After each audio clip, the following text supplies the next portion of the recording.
here today, who's come over from Australia especially for this. Gillian is one of Australia's preeminent directors, and I have to say, Gillian, that when I was 18, I saw my brilliant career, and it led me on an entirely different path. I was doing law. Hopefully a good one. It was. I was doing law, and I decided to go and start working in the arts, and it encouraged me to have courage to have do your own that. brilliant career. Absolutely, yeah. It was wonderful. So please enjoy today, and thank you very much for coming along. Pleasure.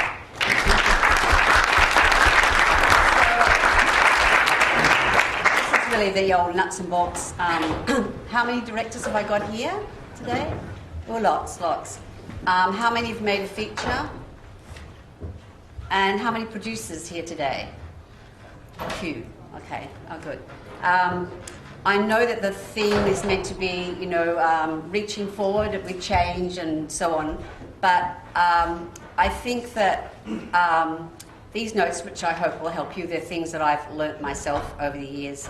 I think whether you're shooting your movie on an iPhone or, whether it finally comes out on whatever platform, I don't think these basic things about the craft of directing change. The medium and will change, but what we all have to do, I don't think changes at all. So a few people have been saying obviously there are more than 10 ways to fuck up your film.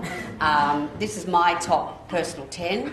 A number of people have said to me the last couple of days at this wonderful conference that I'm delighted to be attending, how many of them have I been personally affected by? And I would say it's sort of maybe about 50%. The others I've either seen it happen when I was a crew member. When I started out my career, I was often working in films and art departments, and others, other young directors who were at film school with me, I saw many of these things happen, or other stories I've heard from crew about directors. But occasionally, here and there, I'll fess up if I've got some examples of some of the ones that were my story. So, number one. It's just the very obvious.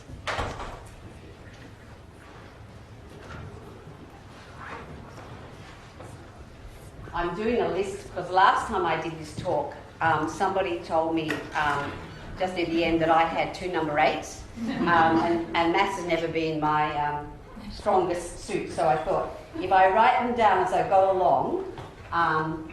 Okay, so the script. The script. It is not ready. It is underwritten. It is overwritten. It's too long. It's not right. It's not amazing enough, or funny enough, or beautiful enough, or sad enough. There's no tension, no central character we can root for. There are too many moments that take us out of the story, the ones I call the as-if moments. You sit in the audience and go, as if. We all know the end by the first 10 pages. Overall, it's not an original story. It's too derivative, it's too predictable, or it's just not interesting enough. Why would anyone want to go and see it? My advice is, be brave, take risks, be imaginative, be tough. You can't fix it later. Are your friends telling you the truth? Do they even know? This is the friends that you gave to read it, who are still talking to you. Are you all too close to judge? Do you need a script editor to give you perspective? On my brilliant career, my first feature, I'd spent 2 years with a writer. The script was definitely too long, and in the end, the line producer said to me, "Why don't we get a script editor in? Because Eleanor is never ever going to." It was, it's like 250 pages, and basically we budgeted to shoot a 105-page film. And I said, "Well, I don't know who this guy is. I don't know what his credits are or anything." And she said, "Well, look, why don't I just get him to read it and he'll give you notes, and you can decide then when you read his notes about it whether or not you think he's any good." And I get these notes, And it was like, ding, ding, ding. I was like, oh my, everything that I'd said to the writer over the last 2 years, which, you know, with time, you do a little change, another little change. Lo and behold, it was like, oh, we didn't solve this, we haven't solved that, we haven't solved that. So that script was edited. I've never ever worked with the guy again. His just notes were smart, they're on the money, they're all the things that I thought of originally, and as time had gone by, I'd lost objectivity, and the writer was never going to get there. I have to say that she's never, ever talked to me again since we script edited her script. But we were in, at this point, desperate situation. We were in pre-production. But you know what? If we hadn't done it, couldn't have shot the film. Film would have been a disaster. So the credit she's had for the rest of her life and gone around to conferences talking about her work on the film. And truly, I'm not bagging the writer. She was a really wonderful writer. We just got too close to it, and we needed someone to pull us up. And she would never have been able to do those trims at that late stage. So going back to this script of yours, which is, you know, not right, not amazing enough. Stop and think. Think about the original idea. Is it the best idea? Is there a better idea? Can you explain it in one sentence to your audience, who one day will be telling each other, oh, there's that film about those 3 dudes down the back of something or other that's so amazing. Is this story worth telling, and why? Because you, the director, are about, if you do finally get it up, it's maybe 4 or 5 years of your life, so think about that. If not, get a new idea and change now. I was once advising at a writers' conference with 3, a writer, director, and producer team, and I gave them the notes about how I thought we could help their script, and at the end of it I said, do you mind if I just say this one thing to you? Why do you girls want to do this film? It's about a young man in a country town growing up who in the end finds himself, drives out of the town and becomes a screenwriter.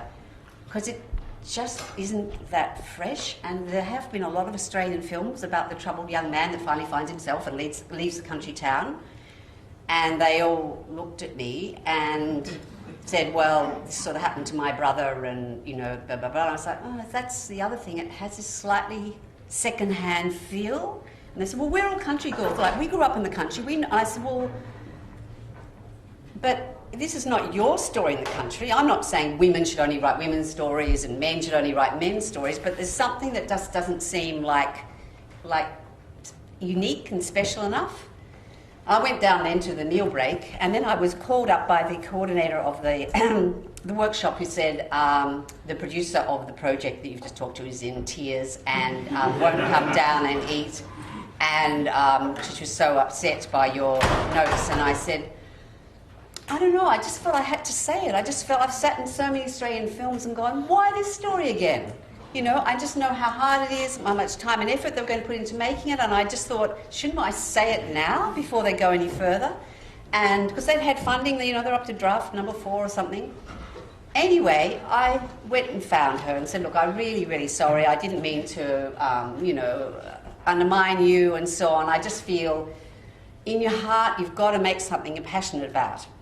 Anyway, now I saw her later on at the dinner and she was like, it's fine, you were right, blah, blah, blah. Then I saw her 2 years later at the premiere, or maybe it was 3 years later, of Samson and Delilah, which she had found and produced. And she's now one of the most successful producers in Australia. So that's why these things, these 10 points are wake-up calls, like stop, ask yourself now, or you may never have a career. So finally, are you a writer-director? You don't have to be an auteur, you know? There's no shame in just being a director. I'm just a director. I worked that one out after film school, saw a couple of when I heard my dialogue on the screen compared to the writer's dialogue, I was like, uh-oh. You know, I think that is also the fault, that many people somehow think that you'll be more unique, you'll be more special. I've had the privilege of working with some of the world's most amazing writers, and I know what skills they have. I know how much they can bring to the project, and I don't have those skills. But, you know, as a director, I work very closely with, you know, like a script editor even. I mean, I would be looking at every line of dialogue, but I'm not writing the lines of dialogue. So that's another thing to think. The final thing is, do you actually need a writer? Okay, number 2. Now this one I realised I wrote pages and pages about. So hopefully I won't offend anyone.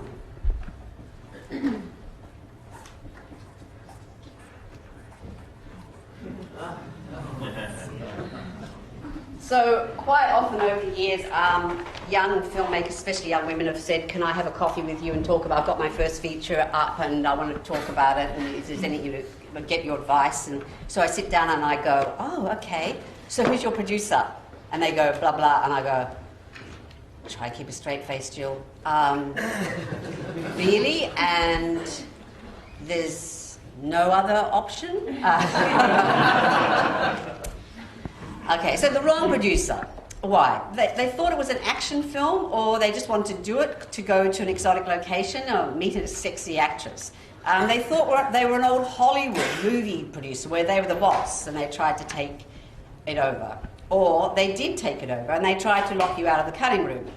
They undermined you, they disagreed with you, they demoralised you, so you became unstuck. You believed you had no talent. Now, let me tell you, it's actually easy to become unstuck. They only wanted to use the film as a stepping stone in their career, and they sided with the investors against you, and they locked you out of the cutting room. Or they lied to you, and they betrayed you. They alienated the whole crew and the cast.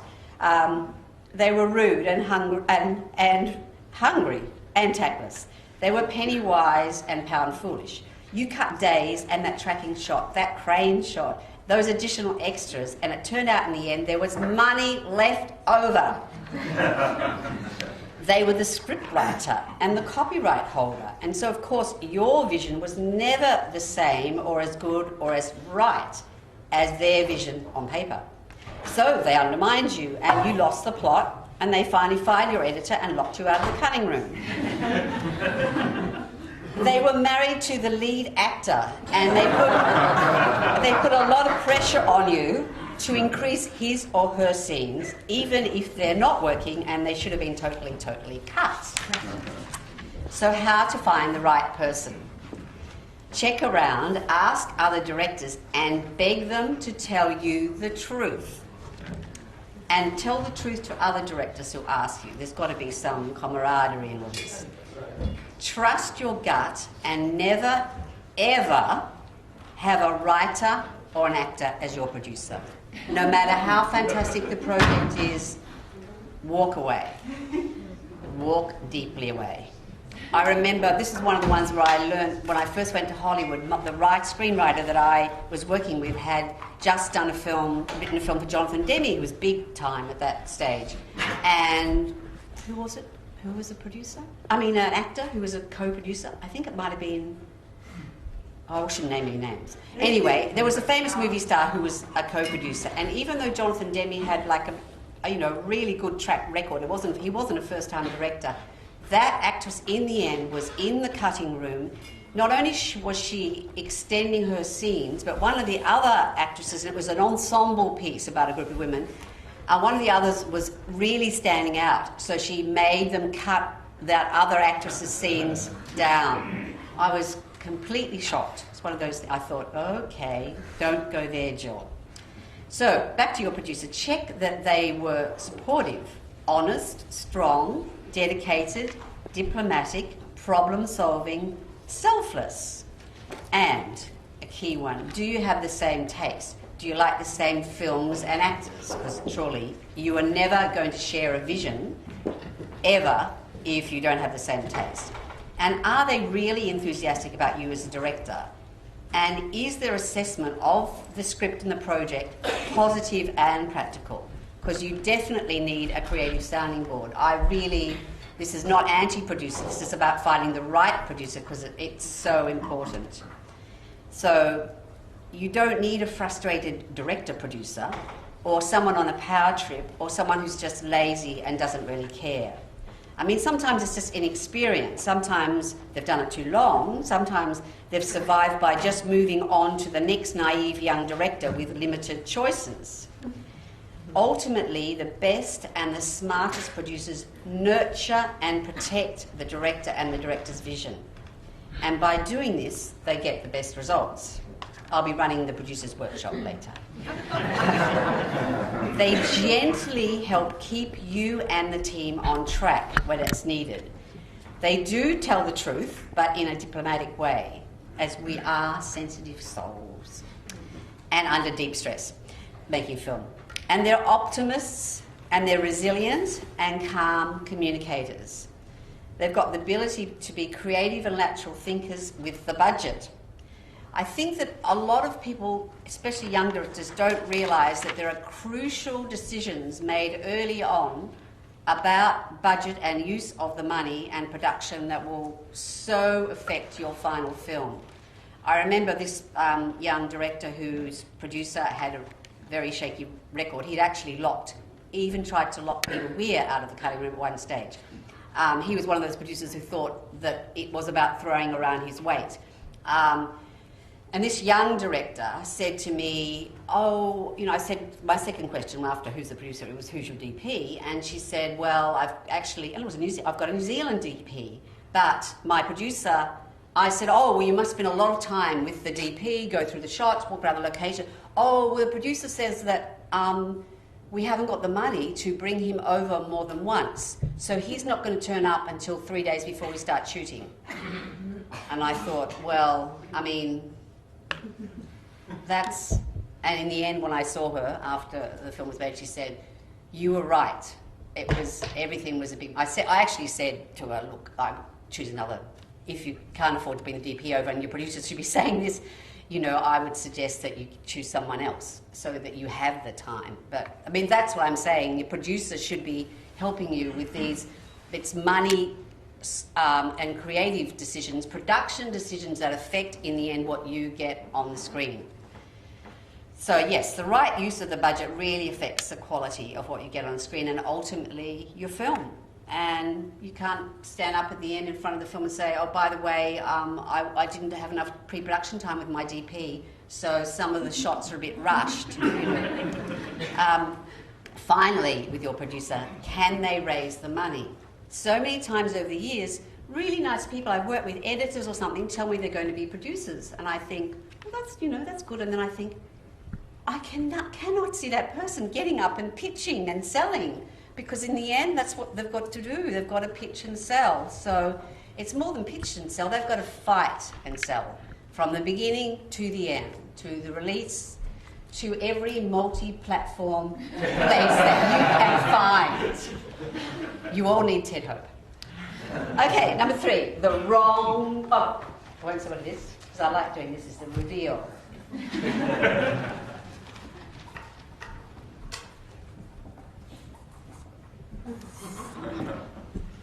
Okay, I have been in this little area. I have to confess.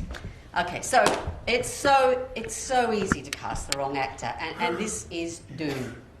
It can be just the wrong creative decision, or it can be because of commercial pressures. And it's a big pressure. A feature may never be financed without a star. A distributor and a sales agent wants a known name, yet cast is 70% of your movie. Or 80, something like that. Trust your instincts. A star name can be wonderful, but are they right for this part? It's worth fighting for an unknown if that unknown is an obvious standout. Think of Shine with that nobody Geoffrey Rush, or Oscar and Lucinda with that nobody Kate Blanchett. Both those cast choices meant it took a lot longer to raise the finance, and the final budgets were compromised. To put it in a very simple form, when Fox Searchlight wanted me to cast, Meg Ryan, Nicole, a million people, and I really felt none of them were right. If there'd been a star that was right, I would have grabbed them because I would have got a bigger budget. So when they finally agreed, after a lot of fighting and We had to do a special presentation. We had to do a photo shoot of Kate with a fashion photographer. We didn't tell her why we were doing it. I then had to describe every detail of Kate's face to the head of Fox and why one day she would be on the front page of magazines, because he said, well, if it's a young up-and-coming actress, the main thing is one day she's got to be on the front page of magazines. I had to say, I promise you, she will be. And every time I walk past a newsstand, she's on the front page of a magazine. But they finally said to me, okay, you can make the film with Ralph Fiennes and this Kate Blanchett, but your budget will be $4 million less. So that was, you know, a big decision, but one I don't regret. And I know that, what's his name? Scott Hicks fought a long, long time for Geoffrey Rush, and Geoffrey had really never done a film at all before. In certain stories, a known actor is inappropriate. You know, it takes you out of the world of the film. I don't know if you've seen The Beasts of the Southern Wild, but they were all locals. I mean, some of the locals, have to say, in the smaller parts did come across as amateurs, but the main cast, I think, you know, he created a world and it was so important that they were part of that world. But then again, the reason generally stars become known is because they are brilliant and charismatic, and quite often you would die to have them in the role. You know, it's a balance, and it depends on the film. I mean, there have been films that I've taken where a star is already attached, and my biggest decision as a director was, because I know that this film is only going to be made, well, Little Women was already with Winona, so I had to really, really decide whether or not she could be Jo, or whether that was a compromise of the film, and I met with her and so on, and talked with her, and there was a quality in Winona that I saw when I met her that wasn't in the roles I'd seen on screen, because I think she had been for a long time portrayed as sort of a male fantasy of like a little small swan, but in real life she was like funny and lively and very smart. So, you know, and my first American film, Mrs. Soulful, Diane Keaton was already attached. You know, I loved Diane as a comedian. In my heart, I really wished I had Meryl, but I loved that story, and I felt that Diane could do it, and that she was a wonderful actress, and she did do it, and became a great friend in my heart. When I met Meryl Streep, 20 years later, I nearly blurbed, I wanted to do Mrs. Soulful. But I don't think Diane ruined the film, but in the end, I think from a producer's point of view, and her own agent said it to me at dinner before we started shooting, you know, Diane's followers, they really want to see her being funny, you know, and I was taking her into a big tragedy, you know. Maybe in the end it did have an effect on the box office of what people wanted to see Diane do. But as I said, she did a wonderful job for me. But so, yes, with casting, once again, be brave, be meticulous and imaginative. Do your research. Get to know actors' work. Widen your references. Keep an open mind. Read as many as possible.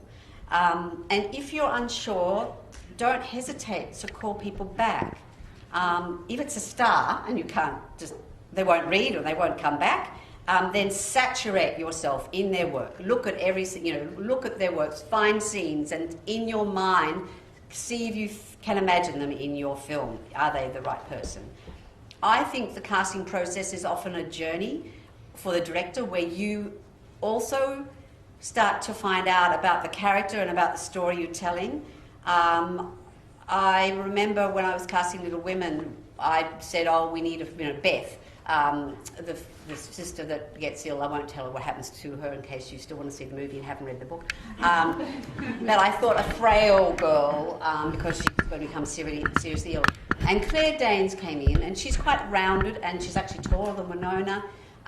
She did this reading, and I truly, it was the first time, like when Judy Davis read for me, there was just like my whole body shook. It was she was unbelievable. And I went out and I said to the casting director, well, apart from the fact that this girl is amazing, amazing actress, she had an incredible vulnerability. And I said, from thinking that this is going to be the frail person that Winona is going to care for, I now realise that actually she should be inwardly strong. And so she should be the one who's, in some ways, the centre of the sisters and caring for them. And, you know, listen, I'd read all the book and I'd worked on the script for a year and a half, and it didn't hit me till I saw that young woman as she was then reading it. So yeah, it's a journey, and it's actually an exciting one. I love casting. So do everything to aid this final, what I call sacred decision, because, you know, there's like no turning back. I admit, I'm now completely neurotic about that final choice. I did once cast someone that had completely stuffed up the film. I could digress and just quickly tell you that story. Some of my worst Hollywood film and experience, it was that old thing. The story was a love triangle. I'd cast Jimmy Smits, Greta Scacchi, had to cast the third person, an American man, and, you know, we wanted Sam Shepard. He really wanted to do it, but it was, you know, Jessica's time to do a film. He was going to look after the kids going to kindergarten or something. You know, it's always, you know, went all the way to bloody. I see half of America often going to meet these actors. They've got a very, very nice ranch, beautiful fences. And I know that you know, I'm not even a farm girl, but I know if you've got that many miles of white picket fences, you've got a lot of money. So it was getting down to the wire where we had this. Jimmy was at the time shooting LA Law, so he only had this one window when he was available. So we're going to lose him, and he was playing a Cuban. There weren't that many leading actors who could play a Cuban. So then we get and there were a couple of people I really wanted, the studio didn't want, who were nobodies but were fantastic actors who were in all the John Sayles films. So then we get the word from the studio that Vincent D'Onofrio has now lost a whole lot of weight. He's been a character actor, did Mystic Pizza, he was in Full Metal Jacket, but now he's lost weight, he's hot, and the word, he just shot this film which is going to be hot, and they would go with him if we wanted him. So I said to my very inexperienced producers who are ex-casting directors, what do you think about Vincent? Because my whole theory about look at their work, I look at this chubby boy. And they said, well, he was a New York character actor, he's definitely a really good actor. So I go and meet him, and he wanted to meet in a darkened bar. Anyway, yes, he's definitely thin, he's got a leather jacket, and yeah, looks cool. But big mistake, because he knew now he was hot, he was not going to test. And I went with him from that meeting and from, you know, everything I'd heard about him. And I have to say, I saw the rushes, I didn't quite twig, but when we cut the film together, and the key thing of the story is a woman deciding between two men. She has an American lover, then her husband's released from Cuba, comes back, and she's got to decide. Well, when Jimmy Smits comes off the plane, the audience, and this is the first 4 minutes of the film, went... Now, this was in our marketing testing. So if the central tension of the film is which man, and your audience decide in the first 4 minutes, and there's still another 90 to go, we didn't rate very well. And more than that, the thing that they didn't just not like Vincent as a choice, they really disliked him. And the thing, I mean, I can say this openly because Vincent is a wonderful actor and has gone on an incredible career, but this is what I'm talking about. It's the right horse for the right cart. When he has a slightly threatening, angry quality. Anyway, 6 months later, trying to recut the film, trying to do everything possible to make him sweeter in all his scenes, even opening the film, I think we did in the end, with a birthday scene, which was to happen later on. And they brought in like the world's most expensive editor, who's paid whatever it is, $30,000 a week to save films, and his cut it rated worse than my cut. So, and it was, you know, I have to admit, it was there are a couple of issues with the script, I've got to say as well. But the key thing was, I really, you know, I stuffed that movie up. I cast the wrong person. He's not bad in the film. He's a good actor. But nobody liked him, and they actually disliked him. So trust your gut. It is a final sacred decision. Do things like, record. I often edit the top 3 in a row and then run them one after the other to help choose it. And definitely, if you can, shoot and try and get it close up. I mean, if we still have large screens, for the people who go and see cinema on the large screen, they get a special exciting thing of seeing into an actor's soul. I do think film actors, there's something of their true personality comes through. And I think that's what happened with Vincent. Maybe we'll stuff up less movies when everyone's watching them on the iPhone because they won't actually be getting into the actor's soul, so the director will get away with more. And remember that an audition is not the final performance. It's you doing it to get a sense of where they could go. You're doing it to see whether you can communicate with them, whether you're actually going to be able to get along. And it's really just the beginning. And you'll also one day have to tell the producer that about the audition, or get them in to do a better audition, or be very good at selling. But do not compromise. If you're not happy, keep looking. I mean, don't get pressured into making the movie. That project of mine, Little Havana, was called, now I've got a terrible name in the end, to studio, put fires within on it to make it sexy. It was the worst 2 years of my entire life. Apart from my friendship with Greta and my chance to see Miami, I wish I'd never, ever made it. And the other thing is when the film goes wrong, this goes back to being getting right producer. I think a real test as a producer is they stick by you when things are going wrong and when your film bombs. That's the real test. And unfortunately, that experience, for me in the end, apart from everything about how disappointing it is when your film does bomb, is the fact that the 2 producers turned against me was really the most disheartening thing of all. I'll do one more little digression. I realise I want to let you ask questions. I'm only up to number 2. No, 3. But when I was a young filmmaker, I was doing an art department for independent film, and the director who said, it's great that you're on it, because you knew I was a filmmaker too, and sometimes I can talk to you about the film and all that. I'm like, fine, but knowing I was going to be too busy anyway. But I saw him up and down occasionally at night, wandering up and down the motel corridors looking deathly and carrying a bottle of scotch. And I talked to him a couple of years later and I said, you seem really unhappy on that film. He said, I knew after day 1 I'd cast the wrong actor. The guy was a friend of the producers and there was a lot of pressure on me, and he's going to be great. And he just said, all I could think of was like, you knew after day 1? Why didn't you fire him? And he said, well, because it was so hard, because the producer and he were buddies. So that's another reason you need a producer who's going to, in the end. And by the way, when that film was finally screened, people laughed when that actor, because he was meant to be like the 2 women were in love with him. And when he came on, and I don't know which one of you, the audience actually laughed. That's how. So, these are serious things. Okay, this one sounds a bit stoppy, but...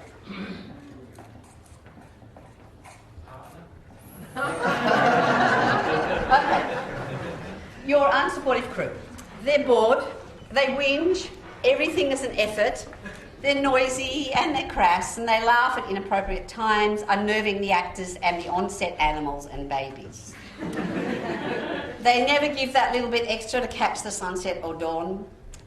So, what do? Once again, it's all about research and checking and meeting and trusting other people and your gut. You need carefully to cast your right crew as much as the actors.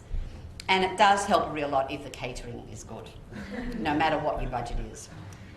So use the best crew you can find. The better they are, the better your movie. And no arseholes. I mean, it's just same with the actors, really. There's actually a couple of actors who are brilliant I would never work with because life's too short. And back to the crew. No, absolutely no lovers, no best friends, and no relatives. Oh, by the way, with lovers, it's also no ex-lovers. That's even worse. It's a small country. Well, I'm in New Zealand. We're all relations.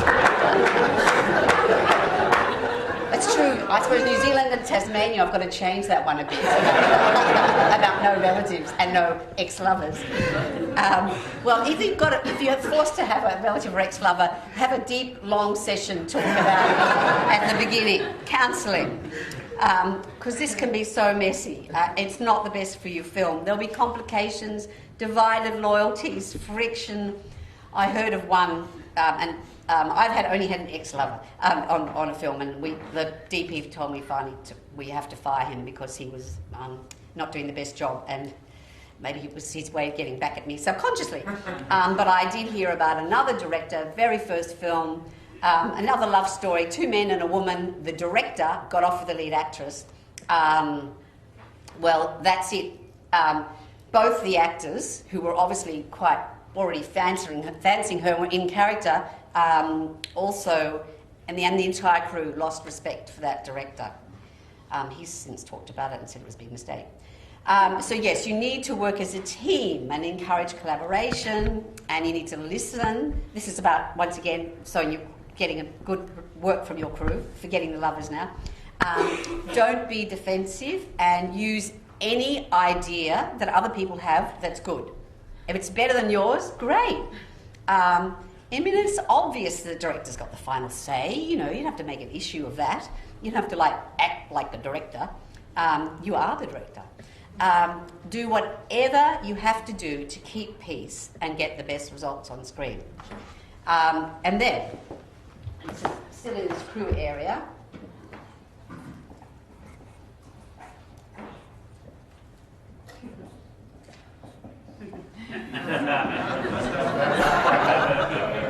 now I've actually been blessed with wonderful first AD. So, but anyway, if you have a useless first AD, you in the end, if you're worrying more about the schedule than the performances, you're in trouble. Your AD must be on your side and the movie side. They and the DP set the tone on the set.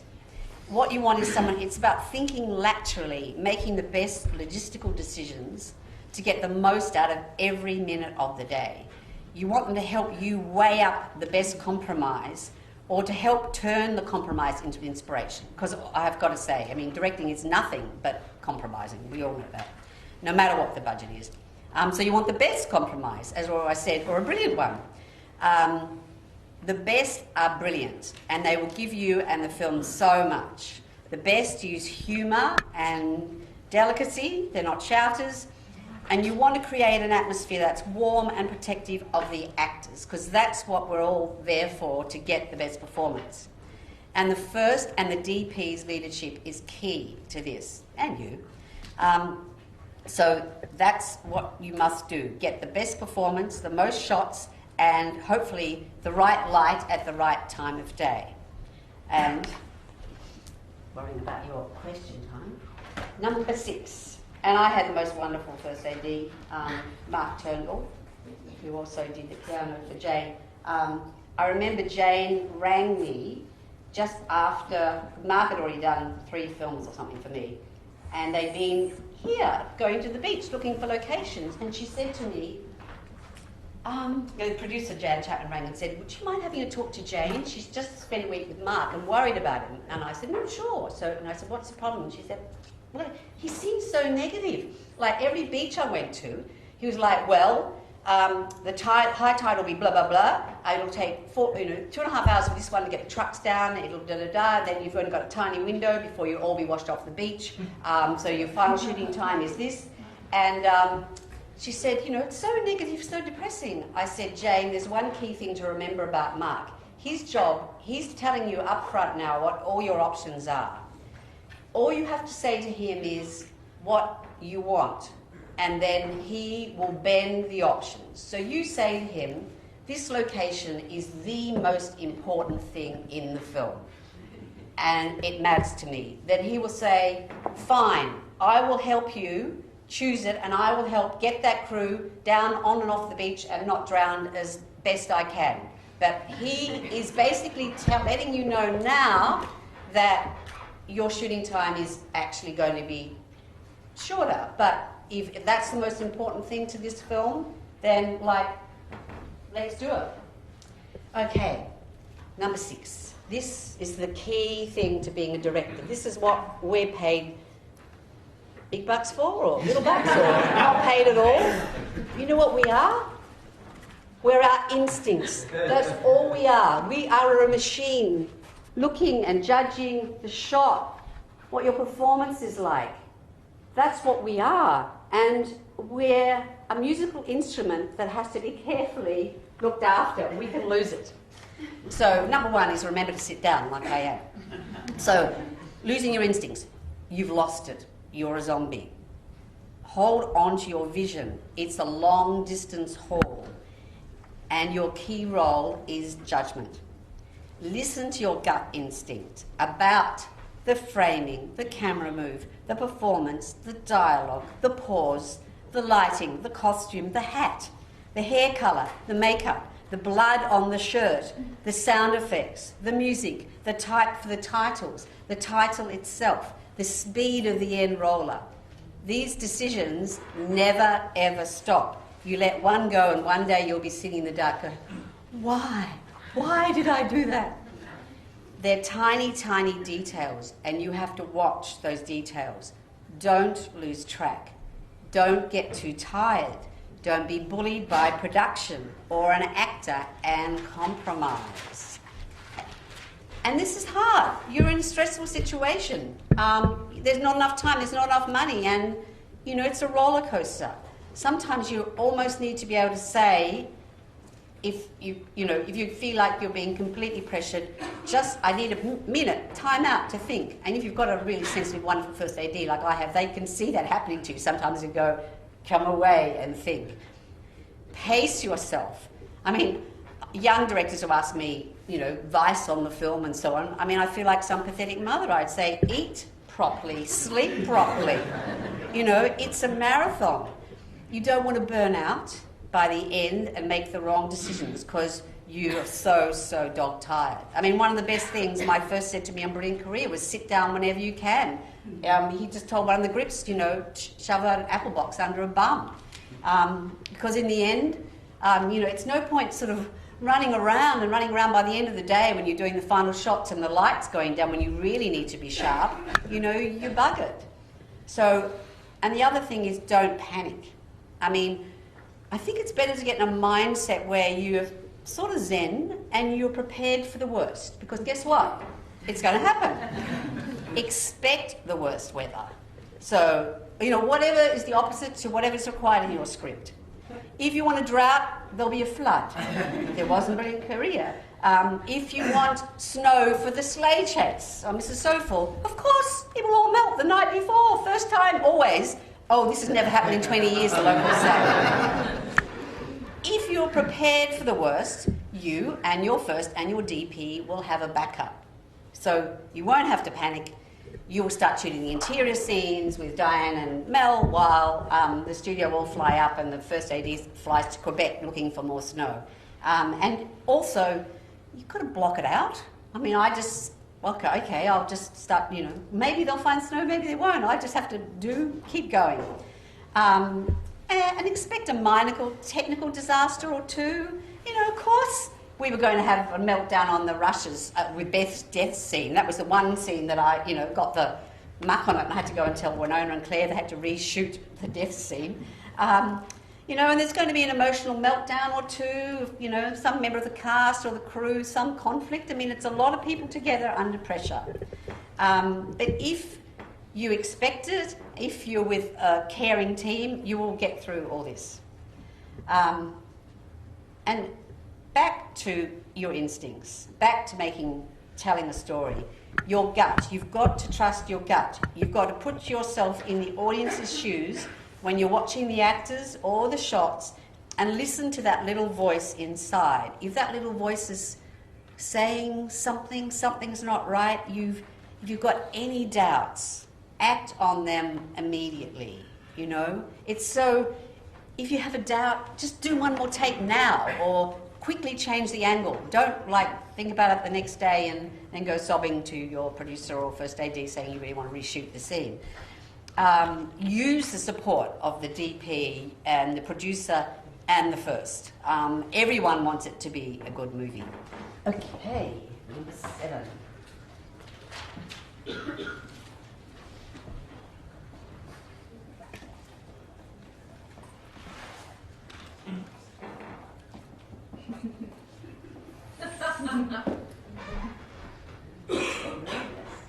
So yes, we actually all have little personality weaknesses. We're not born perfect human beings, and it's in this area of working with other people and communicating and getting your vision on screen. If you are naturally perhaps outspoken, or you're tactless, or you're impatient, or you're insecure, or you're introverted, who cares? Because it's not about power or how much respect you're getting or being a god, but it is about getting the best performance. So it doesn't matter if they don't laugh at your jokes or they adored their last director, but it's best if they don't keep talking about the last director. I would suggest you first has a little word to them about that. Or even worse, the one I hate the most is when they start about 3/4 way through the film, they start talking about their next job, like yours is already over. So you've got to be an open and happy and receptive leader. No screaming, no humiliating, or shouting, or sulking, all of which I have seen on other people's sets. Only once did I walk off a set and lock myself in the toilet, and I first had to come and get in the other woman's toilet. I can't even remember what that was about. But I didn't shout, I just was just quietly, only he knew. And don't bullshit, be honest. I did this director's performance workshop 10 years ago at VCA, because directors work alone. You know, apart from my beginnings, I don't see other directors at work. You know, occasionally I get gossip from crew, which is fabulous, and hearing what other directors do, terrible things. But these male directors, I gave them each a scene, and then we went around and saw how they were going, and I was particularly taken. I mean, I really thought, what am I going to tell these kids? You know, they all know what they're doing, they'd all done short films. And then I saw the male directors, and the actors would say, but I don't understand what I do here. And they were like, well, I think you should do and go there, and that's because the complication and the... I was like, what's happened to this person? And I realised, oh, they're trying to be a director. They actually don't have the answer at all, and they're completely bullshitting. The actors were like, what? So, you know, it's better just to be yourself. You don't have to have every answer immediately. You're actually allowed to say, that's an interesting idea. I don't really know either. Let's work on that or sort it out, you know. That's what I mean about the no bullshitting and being honest. It's better if you're just you. I mean, of course, if you never made up your mind about anything, maybe you are in the wrong career. You do have to finally make a decision or two. But if you're wrong, or you've changed your mind about a decision, like a shot or a setup or something, be very quick and be the first to apologise.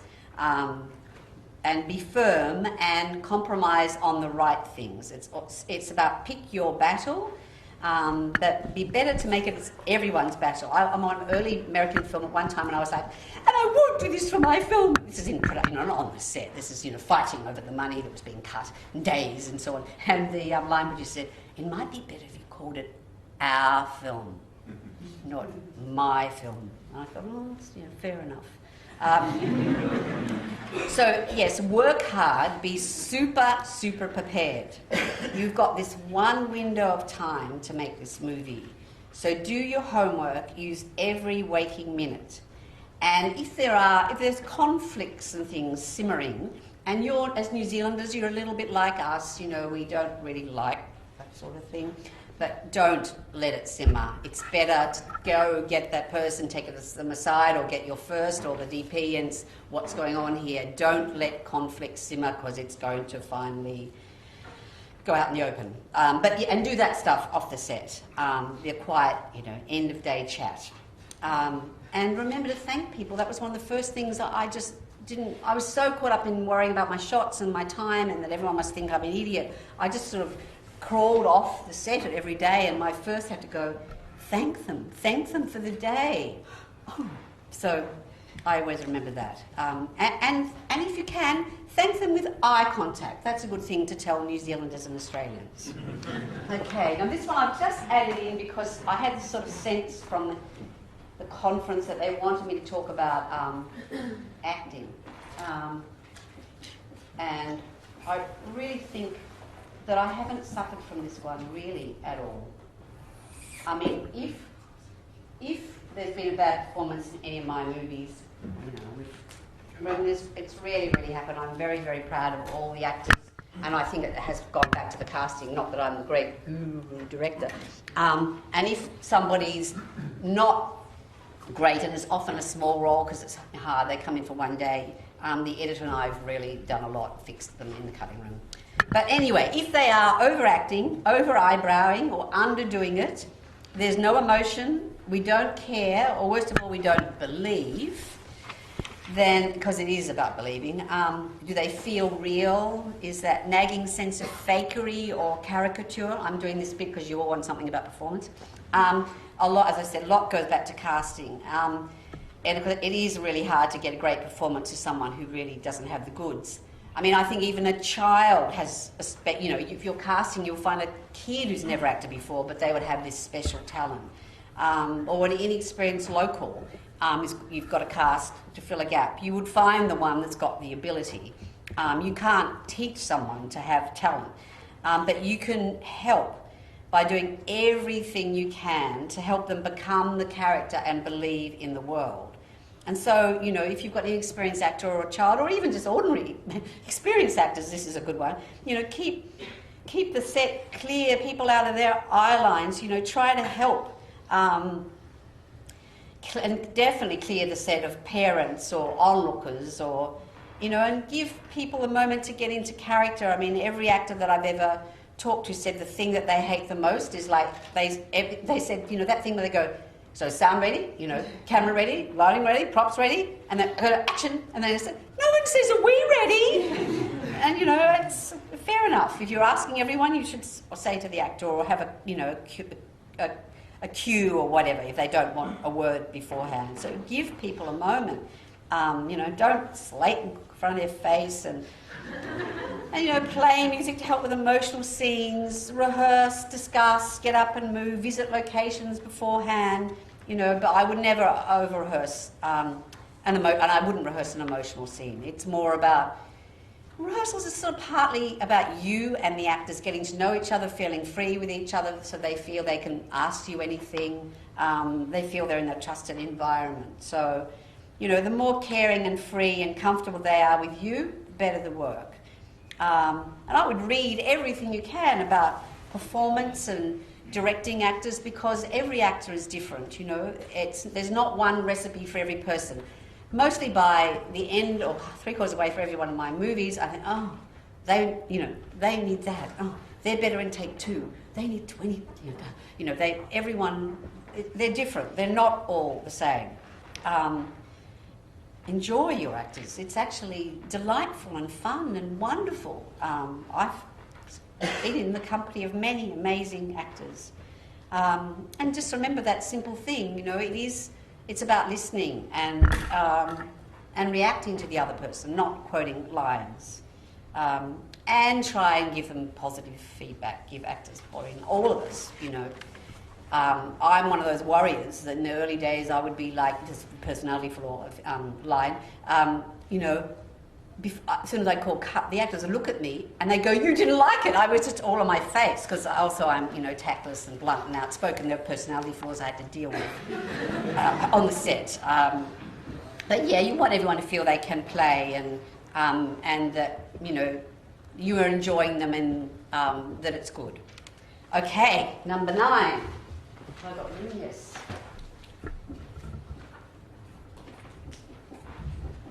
I sort of got onto this one in the middle of the crewing thing. Okay, The Tempting Affair. The director, I'm sorry, just leave it to the rap party. Do not, under any circumstances, sleep with any of the cast or crew. Despite the temptation, the alcohol at night, which is also you should swear off, and your loneliness, your neediness, let love and passion can wait till the wrap party. It truly does divide the set terribly. It splits loyalties, focus, undermining good work, and going back to eat, sleep. You're not getting enough sleep, so no sleep means no brains, no focus, mistakes, and endless shots of the love object. Save every brain cell, every ounce of energy, because remember the old protect the instincts. And the last, number 10, is... Okay.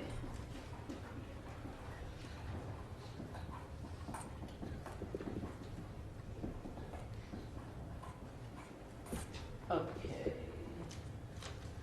Losing objectivity in post. You just can't tell anymore. Have breaks.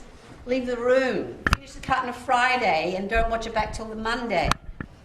And a key thing about post-production, do not show your cut to other people too early. Don't have the producer in the room when you're cutting, because you really want to save them and their fresh eyes. You really want to get through that first stage with the editor, and then you want feedback, and that's when you want your producer to come in and not to have been part of the process, not to go, thinking about the wide shot that you used or whatever. And the other one is never ever show to investors too early. You have one chance to get a reaction, and never believe, and everyone will say they're used to seeing a rough cut. And it's a lie. Lie. Nobody. So do as much as possible with temp sound and music before screening to outsiders. Make sure you get an unbiased, anonymous view before it's too late. So that means not friends and relatives who want to like it and who also will not actually tell the truth. They'll tell you your film is just amazing. I hated the test screenings when I first went to America, but then I really valued them and have organised our own now in Australia. Test screenings that the producer and the director and the editor are running with anonymous people giving anonymous notes, as brutal as they like because they're anonymous. I think seeing your film with an audience, you have a physical response. You sit in their shoes. I remember seeing Mrs. Sofel in Boston with our first audience, and I hadn't realised how violent the film was until I was sitting amongst people, because it was that old thing. I'm in the cutting room, and there were guns and blood and falling down the hill, and then the audience, I felt like Sam Peckinpah. They were like, okay, we need to tone that back a bit. The interesting thing was the editor and I, with that cut in those days, where it took a lot longer. Now computers instantly can get results from the cards. Then it took 2 days or something. Well, by the time that we got the summary response to that film, the editor and I had actually done most of the changes before we'd even read what they said. We just knew, sitting in that, and it is too slow in the middle. Oh God, that night scene's dragging it down. So it's incredibly important. But the feedback notes don't share them. They really should just be for the director and the editor and the producer, because it's not just, okay, it was slow in the middle, or like that audience said with Last Days of Shay Nu, one too many times to the desert. The audience are going with the film. You, in the end, have to make the decision. And, which one too many times to the desert. And it's all about a balance, and sometimes it's about taking something else out or moving something else, because everything affects everything else. It's, as I said, yes, an accumulation. So, and also remember, not everyone can like everything in every film. That's one of the things in the marketing thing. They say, what were the last 4 films you saw? And if it was, Hellboy 2 or something, well, they're not going to like Mrs. Sofel, ever. I always found when people have to mark with the people who actually said very good or excellent, their criticism was generally the most valid criticism compared to the ones who wrote, you know, zero and it's a heap of shit and why did they get the money, which I have read on cards. As I said, don't take those personally. That was somebody who was obviously got knocked back that day for their funding or their finance. I remember often the first fresh person to see the film is your title designer or musician. They often or sound designer. And I remember when the title designer came in, I made this film High Tide, which is about with Judy Davis and Claudia Carvin, and there's a couple of very emotional scenes, but we tried to be sparing and so on, but we thought it was all coming through. And the title designer saw it and said, so, to think about the title, so Libby, did you, get affected in any way by the film? No, nothing. And the editor and I were like really disappointed. And then we were chatting with her over lunch and she said, I never ever cry at films. And I was like, oh, okay. So that's what I mean, a horse, she had a special bent. Later on, the first screening, I went out into the foyer and there were people crying and hugging and collapsing on the floor. And they turned out to be people who'd been adopted, who'd lost their mother. It actually had a deep emotional effect on people who do cry at films. But so, in the end, you listen and fix before one day these issues that are mentioned are in a critic's review and they're there forever. And finally, have fun. It's a privilege to be able to make and tell a story. And also remember, if one doesn't work, learn, write these lists, and move on to the next. Oh, now, questions. Am I allowed to ask? Yes. We've still got time.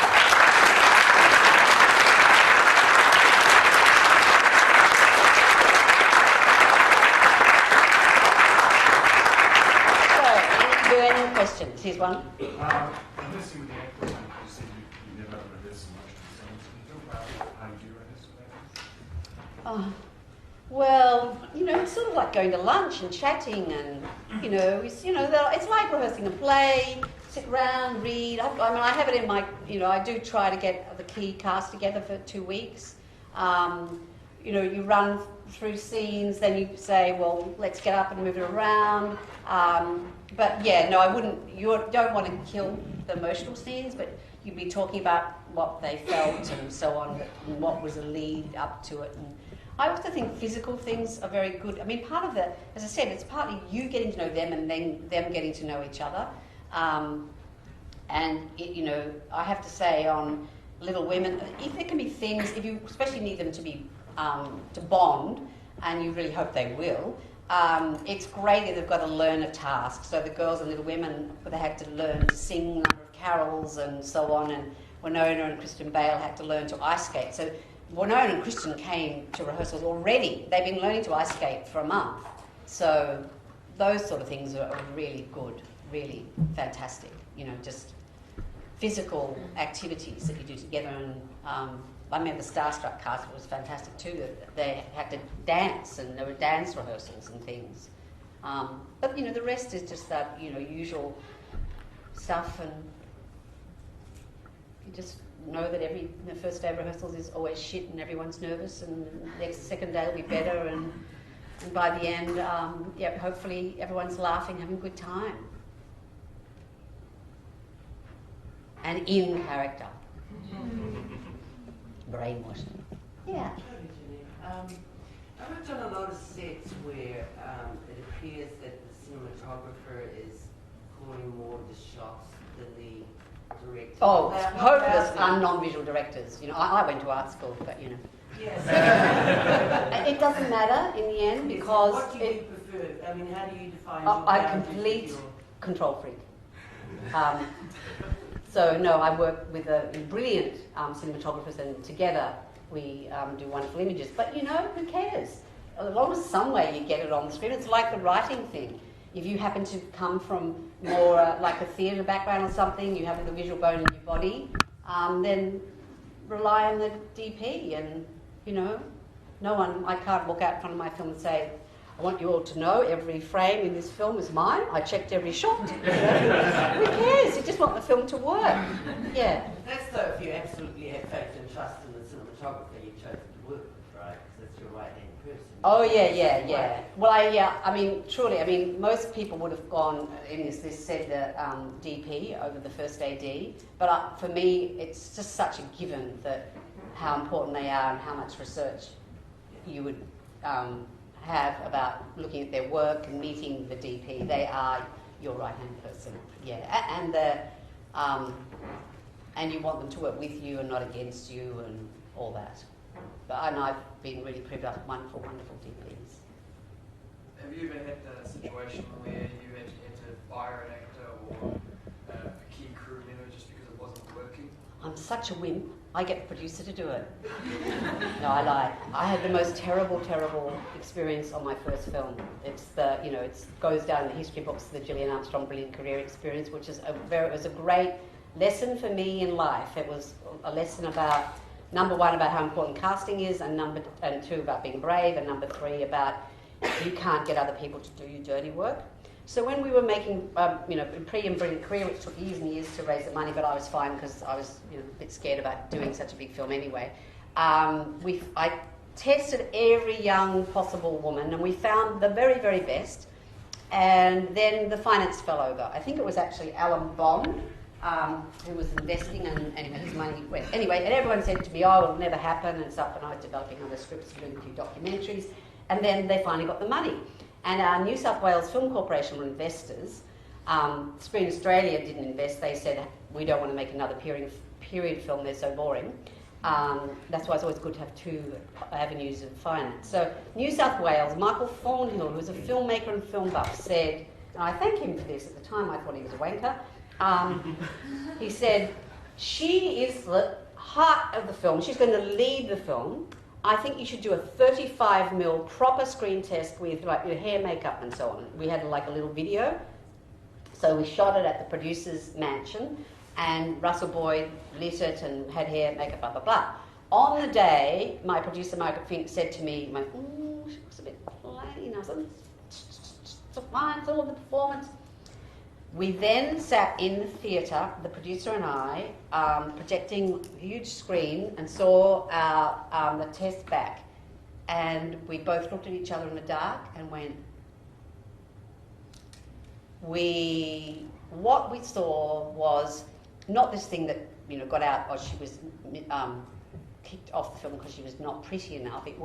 There was the old thing, the camera looking into her soul, and you saw something about a really unhappy person, and the whole point of this story was that it wasn't, the people who, a couple of people had said to me, oh, that Brilliant Career book, that's about that young woman that was so ugly she finally had to go and have a career because she couldn't get a man.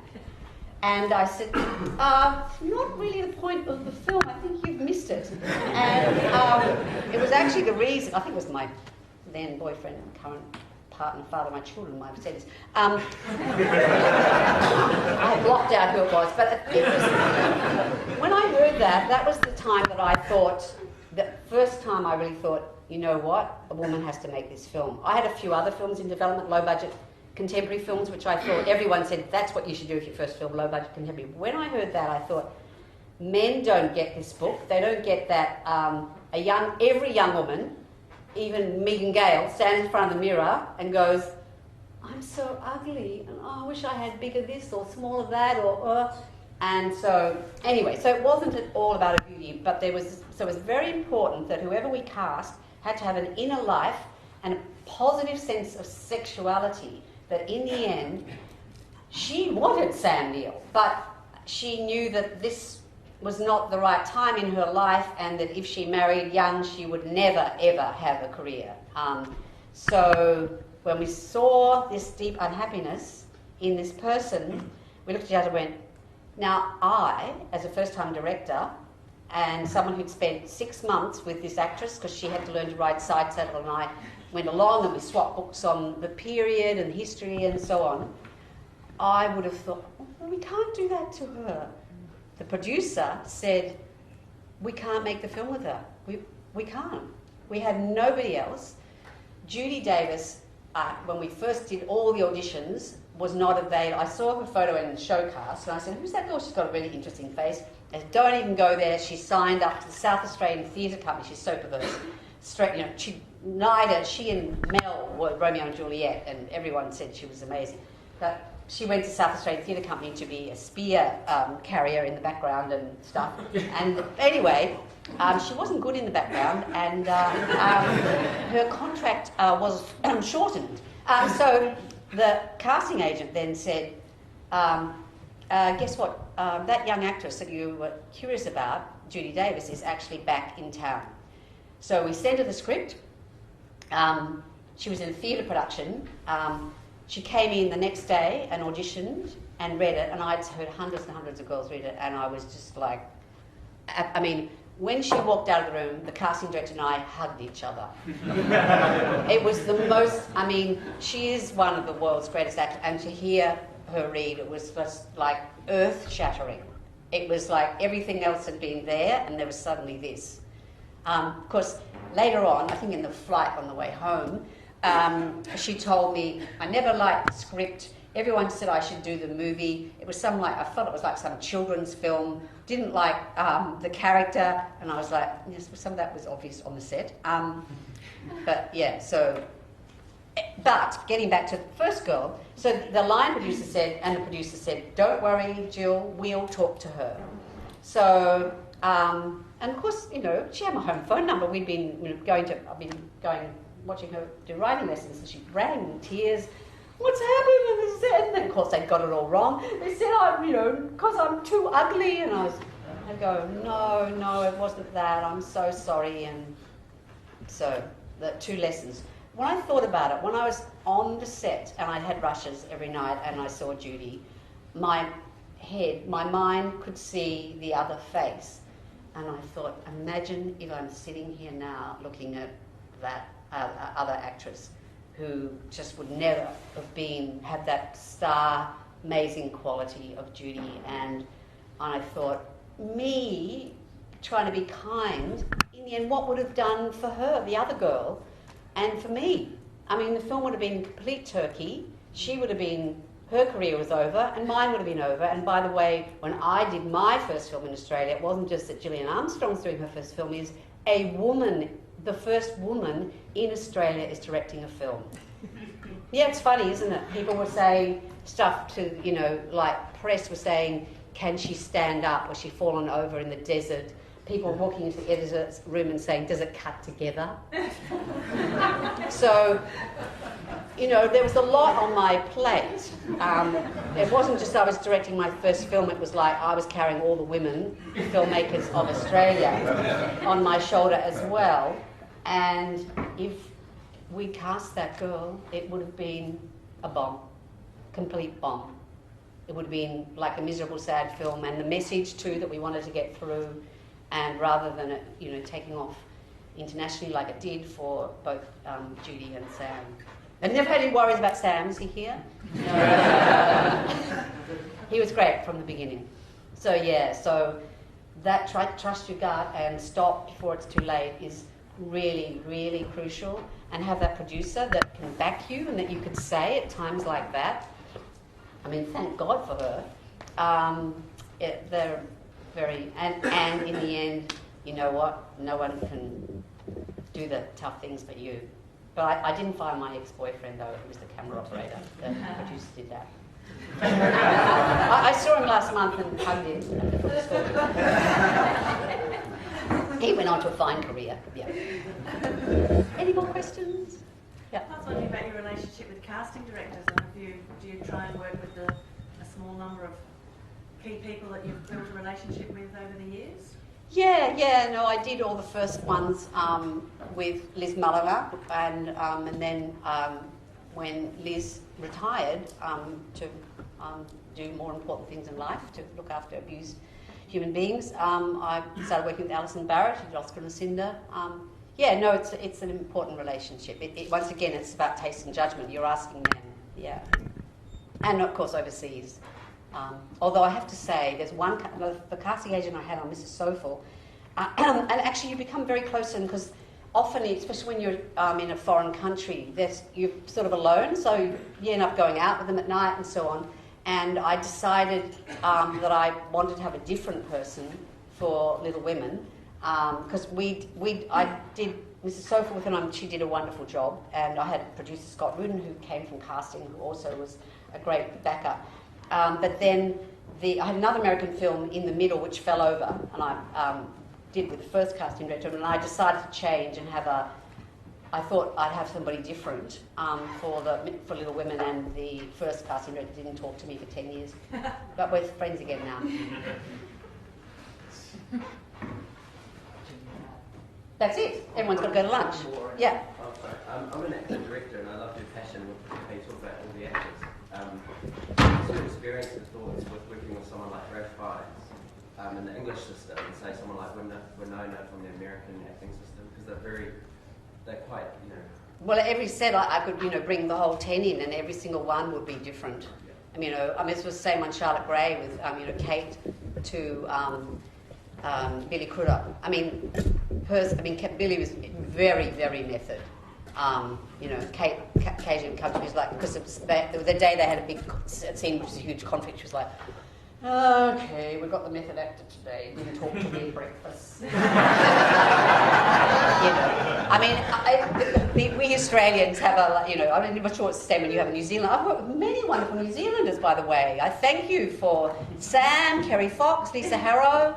But it's horses for courses, and it's a very delicate balancing act when they all want different type of feedback, Yep, you've got to try and be flexible. That's why I said read every guide and method and know every word and language. But hopefully in the end that it'll all come together. I had a harder problem with Susan Sarandon because I didn't realise until we had trouble getting her to rehearsals because she had small children, and we were in Vancouver and she was in New York, and that was very tricky. Really, everyone else was so bonded by that time. I begged and begged her to come, and she only came once for a wardrobe fitting, and then we had to rehearse on a Sunday when we were already 5 weeks into shooting. We were all dead by then, and I realised that she wasn't nearly as good with the period language because she's done so many contemporary things.